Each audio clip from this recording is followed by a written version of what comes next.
বাবা রাত গভীরে কমপক্ষে এটা ভাইবা, নওজোয়ান ভাই তোমরা অনেক কষ্ট করছো, মাশাআল্লাহ।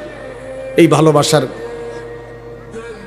কোনো শব্দ দিয়ে বোঝানো যাবে না, আমি নিজেও বুঝি না। এটা মালিকের পক্ষ থেকে এটা পরীক্ষা।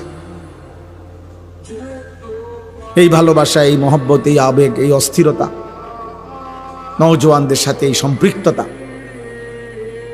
কেন আমি নিজেও জানি না। আমি তো কোনো আসলেও কোনো প্রার্থী না, আমার কোনো মার্কা নাই, এবং একেবারে দিল থেকে বলতেছি, কোনো ইচ্ছাও নাই, ইচ্ছাও নাই। এমন কোনো না যে ঘুরে গাড়াই আইজক কাইলক কইব, এমনও না, এখানেও না, আমার এলাকাতেও না। আল্লাহর জন্য পথে পথে ঘুরি, আখিরাতের আশায় ঘুরি। এই জন্য আমরা দয়া করে সবার কাছে অনুরোধ, নওজোয়ান ভাই এই ভালোবাসা আল্লাহর জন্য হোক, এই ছুটাছুটি আল্লাহর জন্য হোক, এই মহব্বত আল্লাহর জন্য হোক। বলো আমিন।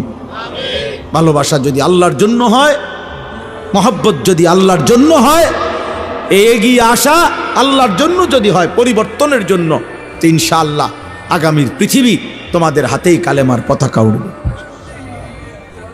ইনশাআল্লাহ। প্রয়োজন পরিমাণ যুবক রেডি হচ্ছে, ঘাবড়ায়ও না। তোমার মতো আমার মতো দুই চারজন অপদার্থ ছাড়াও ইসলাম বিজয় হবে, কসম আল্লাহর। আল্লাহ নবী সাল্লাল্লাহু আলাইহি সাল্লাম বলছে, উম্মত শুনো, যদি কোনোদিন শুনো যে কিয়ামতের আর একদিন বাকি, তবুও মনে রাখবা মাহদী আসবে, আর সারা বিশ্বময় ইসলামের বিজয়ের পতাকা উঠবে। সারা পৃথিবী আরেকবার খেলাফতের রঙে ইসলামের বিজয় নিশানে আরেকবার পৃথিবীবাসী দেখবে। নবীজি এটা ওয়াদা দিছেন। এজন্য যুবক ভাই আমার এই একটা লাইন কথা মনে রাখো, মক্কার জমিনে যেদিন আল্লাহ নবী সাল্লাল্লাহু আলাইহি সাল্লাম কালেমার দাওয়াত শুরু করছিলেন, সেদিন কিন্তু তিনি প্রত্যেকের কাছেই কালেমার দাওয়াত দিছেন, সমান গুরুত্ব দিয়েই দিছেন, কলিজার সবটুকু দিয়ে তিনি প্রত্যেকের কাছেই দাওয়াত দিছেন। কিন্তু মহান আল্লাহ পাক রব্বুল আলামিন বলছিলেন, বন্ধু দাওয়াত আপনি দিতে থাকেন, আপনি বলতে থাকেন, কিন্তু আপনার জন্য যে কয়জন সাহাবা লাগবে, আর আমার ইসলাম বিজয়ের জন্য বিশ্বময় যে কয়জন মোমেন সাহাবী লাগবে আপনার, এটা আমি নেব, আমি নেব। লাগবে যে কয়জন আমি নেব, যাদেরকে আমি চাই নেব, যাদেরকে আমি চাই নেব না। আপনি বলতে থাকেন। এজন্য খুদার কসম নবীজি আবু জেহেলকেও কালেমার দাওয়াত দিছে, আবু বকরকেও দাওয়াত দিছে, আবু লাহাবকেও দাওয়াত দিছে, ওমরকেও দাওয়াত দিছে। আসমানওয়ালা রব আরশ আজিমের মালিক আল্লাহ বলছে, বন্ধু আবু বকরকে আমি নিলাম, আবু জেহেলকে আমি নিলাম না, ওমরকে আমি নিলাম, আবু লাহাবকে আমি নিলাম না, ওসমানকে আমি নিলাম, উতবাকে আমি নিলাম না, আলীকে আমি নিলাম, শাইবাকে আমি নিলাম না। অথচ আল্লাহর কসম এরা যেই বংশের সাহাবী, ওরাও একই বংশের বেঈমান। আবু জেহেলও কুরাইশ, আবু বকরও কুরাইশ, আবু লাহাবও কুরাইশ, ওমরও কুরাইশ। অতএব এটা বুঝতে শেখো ভাই, একটা ছেলেই বোঝো। আমি বললাম না সবার সমর্থন দিয়ে আমি করবো কি, আমি তো ভোটে দাঁড়াইছি না।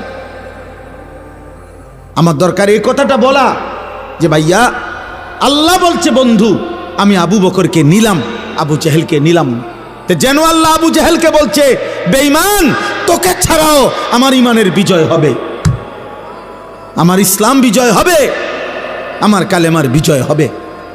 তাইলে দোস্ত, মালিক যদি ইসলামের জন্য, দ্বীনের জন্য, ইমানের জন্য, আল্লাহ যাকে নেওয়ার তাকে তো নিবেনি। যদি তোমারে না নেয়, তুমি যদি মাহদী না চিনো, তুমি যদি দাজ্জালের হাত থেকে ঈমান বাঁচাইতে না পারো, আগামী দিনে যদি আল্লাহ তাআলা তোমাকে দ্বীনের জন্য না নেয়, কেমনে নিবে? 365 দিনে, খোদার এক বছরে তুমি কোনো দিন ফজরের নামাজ পড়লা না, মহান মালিক তোমারে কেন তার দ্বীনের জন্য নিবে? সারা রাত যার কাটে মোবাইলের নারী ছবি দেখে, তোমারে আল্লাহ তার কালেমার বিজয়ের জন্য কেন নিবে? বছরের পর বছর যায়, যার হারাম রোজগারে তারে আল্লাহ তাআলা জান্নাতের জন্য কেন নিবে? আল্লাহর জান্নাতের লোকের কি ঘাটতি পড়ে গেছে, অভাব পড়ে গেছে? তাহলে এই জন্য বেশি গুরুত্বপূর্ণ এটা, এ কথা বুঝা যে আমাকে আল্লাহ তাআলা দ্বীনের উপরে রাখবে কিনা। হ্যাঁ, এটা যদি না হয়, আল্লাহ যদি পছন্দ না করে, আল্লাহ যদি বলে ওয়ালা তাকুনু কাল্লাযীনা নাসুল্লাহ ফাআনসাহুম আনফুসাহুম, কোরআনে আল্লাহ বলছে বান্দা আমারে এই পরিমাণ ভুলে যেও না। বেশি দিন আমাকে ভুলে গেলে আমি আল্লাহ বললাম একদিন আমি তোমাকে তোমার পরিচয় ভুলিয়ে দেব, আত্মভোলা করে দেব, আর কোনো দিন তোমার মনে পড়বে না তুমি মুসলমান। তোমার মৃত্যু হবে, তোমার কবর হবে, তোমার আখিরাত হবে, আমি ভুলিয়ে দেব। ফাআনসাহুম আনফুসাহুম, আমি তোমার পরিচয় তোমারে ভুলিয়ে দেব, আত্মভোলা, আত্মবিস্মৃত হয়ে যাবা। নিজের বংশ, নিজের ইজ্জত, তোমাদের অগণিত ছেলে যাদের মাথায় মুশরিকের চুল, বেঈমানের চুল, তোমাদের একজনেরও তোমাদের বাবার কথা মনে নাই। তোমার বাবা এমন ছিল না, তোমার বংশ এমন কারো চুল নাই। বিগত 100 বছরে তোমার ফ্যামিলির কেউ এমন চুল রাখে নাই, তুমি কোন বেঈমানের মতো চুল রাখছো? মানে তুমি এই প্রথম তোমার বংশ থেকে, তোমার ধর্ম থেকে তুমি নিজেকে সম্পর্ক বিচ্ছিন্ন করে দিলা। এর পরের জেনারেশন যদি তোমার হাতে তৈরি হয়, তোমার আমার সন্তান, আমি আমার বাবার সন্তান, আমার বাবা টুপি মাথায় দিছেন, আমিও আজও টুপি মাথায় দেই। আমার বাবা দাড়ি রাখছেন, আমি আজও দাড়ি রাখি। আমার বাবা মৃত্যু পর্যন্ত পাঞ্জাবি পরছেন, আমি আজও পাঞ্জাবি পরি।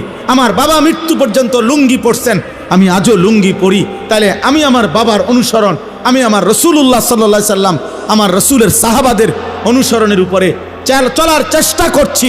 কিন্তু তুমি তো তোমার আল্লাহ, তোমার রাসূল, সাহাবা, আউলিয়া, উলামা, এমনকি তোমার আপন বাবা এবং পূর্বপুরুষের থেকেও সম্পর্ক বিচ্ছিন্ন করে চুলে, চেহারায়, লেবাসে, পোশাকে, চাল চলন, চিন্তা, হাসি, মজাক, কথাবার্তা সব কিছুতে নিজেকে বিচ্ছিন্ন, আলাদা করে দিলা। কি বুঝাইতে চাচ্ছ তুমি? মুসলমান না বেঈমান? কি বুঝাইতে চাও? কি বলতে চাচ্ছ তুমি? তোমার মতো বেডই না হইলে ইসলাম টিকবে না, না? কি মনে করছো আব্বা? তোমাদের মতো বেনামাজি ছাড়া ইসলাম টিকবে না?